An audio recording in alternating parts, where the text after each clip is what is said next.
সমগ্র বাংলাদেশে ইসলামের বিজয়ের স্বপ্ন দেখি।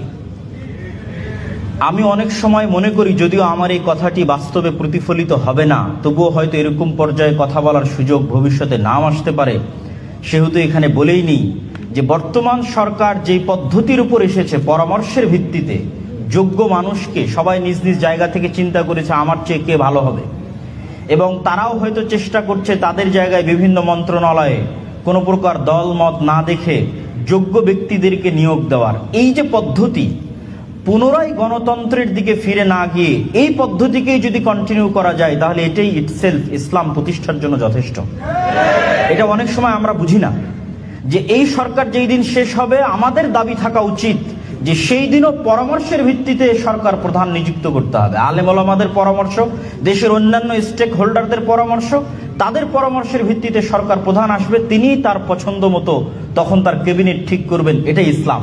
কিন্তু আমরাই যখন আবার ব্যাকফুটে গিয়ে বলতেছি নির্বাচনে অংশগ্রহণ করব, নির্বাচন দিব, সেক্ষেত্রে আমি আপনাদের একটি কথা স্মরণ করিয়ে দিতে চাই। যেহেতু গণতান্ত্রিক দেশ, নির্বাচন হবে, গণতন্ত্র আসবে, তবে আমার একটা পরামর্শ আমি আপনাদের বলে যেতে চাই। সেটি হচ্ছে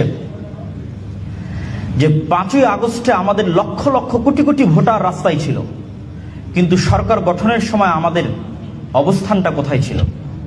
আমাদের অবস্থান কিন্তু শূন্যের কোঠায় ছিল।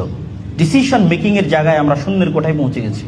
অথচ আন্দোলনে দেখবেন আপামর আম জনসাধারণ, ইসলামপন্থী আলেম ওলামাকে ভালোবাসে, তাদের অংশগ্রহণই বেশি। এর সবচেয়ে বড় কারণটা হচ্ছে আমরা শক্তিশালী প্রতিষ্ঠান তৈরি করতে পারিনি। যখন সরকার পতন হয়েছে, তখন এই সমস্ত এনজিও, এই সমস্ত মিডিয়া, তাদের হাতে অটোমেটিক বাই ডিফল্ট ক্ষমতা চলে গেছে।